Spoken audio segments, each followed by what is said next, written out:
எல்லாருக்கும் வணக்கங்க. நான் தான் உங்கள் குக் வித் தமிழினி. இது வரைக்கும் சப்போர்ட் பண்ண வியூவர்ஸ்க்கும் இனிமேல் சப்போர்ட் பண்ண போகிற வியூவர்ஸ்க்கு எல்லாத்துக்குமே ரொம்ப நன்றிங்க. ஃபஸ்ட்டு மசாலா டீ எப்படி போடுறதுங்கிறத பார்க்கலாம் வாங்க. 2 துண்டு இஞ்சி, 2 ஏலக்காய், 1 கிராம்பு, ஒரு சின்ன சைஸ் பட்டை, 1 கப் பால், 1 கப் தண்ணி எடுத்துக்கிறோங்க.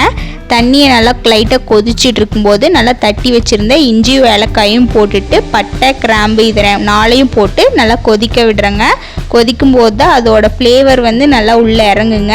5 மினிட்ஸ் கொதிச்சதுக்கப்புறம் டீ தூள் 1 டேபிள் ஸ்பூன் போடுறேங்க. போட்டு ஒரு 5 மினிட்ஸ் அதையும் கொதிக்க விடுறோம். அப்போ தான் டீயோட பச்சை வாசனை போகுங்க. பால் எடுத்து வச்சுருந்த 1 கப்பு அதை ஆட் பண்ணும்போது நம்மளுக்கு கலர்ஃபுல்லான டீ கிடைக்குதுங்க.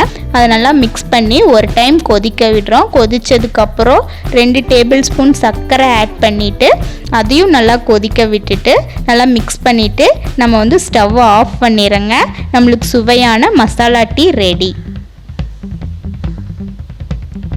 அடுத்து லெமன் டீ எப்படி போடுறது அப்படிங்கிறத பார்க்கலாம் வாங்க. ஒரு சின்ன துண்டு லெமன், நம்மளுக்கு எவ்வளோ காரம் வேணுமோ அந்த அளவுக்கு மிளகு எடுத்துக்கங்க. 1 ஏலக்காய், 2 துண்டு இஞ்சி எடுத்துக்கிறோம். எடுத்துட்டு நல்லா அதை இடித்து வச்சுக்கிறோம். 1 கப் தண்ணி எடுத்து அதை லைட்டாக ஹீட் பண்ணிக்கிறோம்.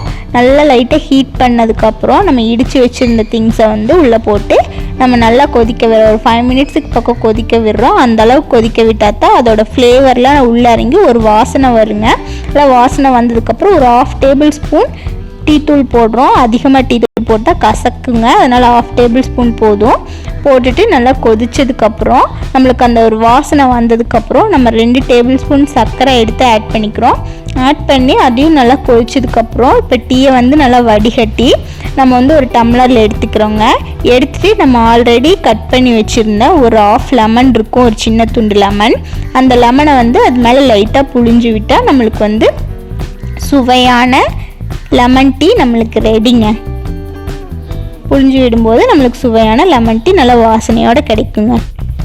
நம்ம 3ஆவதாக ஸ்பெஷல் டீ எப்படி போடுறதுங்கிறத பார்க்கலாங்க. 2 துண்டு இஞ்சி, 2 துண்டு ஏலக்காய் எடுத்துகிட்டு நல்லா அதை இடிச்சுக்கிறோம். இடித்து எடுத்து வச்சுட்டு 2 கப் தண்ணி ஆட் பண்ணி லைட்டாக கொதிச்சுட்டு இருக்கும்போது நம்ம 2 ஏலக்காய் இருந்ததை ஆட் பண்ணிக்கிறோம். 2 துண்டு இஞ்சியும் ஆட் பண்ணிவிட்டு நல்லா கொதிக்க விடுறோம். நல்லா கொதிச்சாதான் அதோட ஃப்ளேவர் நல்லா இறங்கி ஒரு நல்ல மணமாக ஒரு வாசனை நம்மளுக்கு கிடைக்குங்க. அது கொதிச்சுட்டு இருக்கும்போது அந்த வாசனை நம்மளுக்கு கிடைச்ச உடனே 2 டேபிள் ஸ்பூன் நம்ம டீ தூள் ஆட் பண்ணுறோம். நல்லா டீ தூளும் ஆட் பண்ணி கொதிக்க விட்டால் தான் நம்ம டீ தூளோட பச்சை வாசனை போய் நம்மளுக்கு டீயோட வாசனை நம்மளுக்கு கிடைக்குங்க.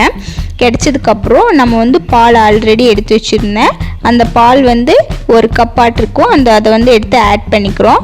ஆட் பண்ணால் நம்மளுக்கு நல்லா கலர்ஃபுல்லான டீ கிடைக்குங்க. இந்த ஸ்பெஷல் டீ நம்ம ரெடிமேடாக டக்குன்னு யாராவது கெஸ்ட் நம்ம வீட்டுக்கு வந்தாங்கன்னா அப்போ ரெடிமேடாக டக்குன்னு போட்டுக்கலாங்க. நல்லா மிக்ஸ் பண்ணி நல்லா கொதிக்க விடுறாங்க. கொதிக்க விட்டதுக்கப்புறம் 2 டேபிள் ஸ்பூன் சர்க்கரை ஆட் பண்ணி அதையும் நல்லா கொதிக்க விட்டுட்டு நம்ம ஸ்டவ்வை ஆஃப் பண்ணிவிட்டு நல்லா இறக்கி வச்சு நம்மளுக்கு சுவையான ஸ்பெஷல் டீ ஃபில்டர் பண்ணி நம்மளுக்கு கிடைக்குங்க.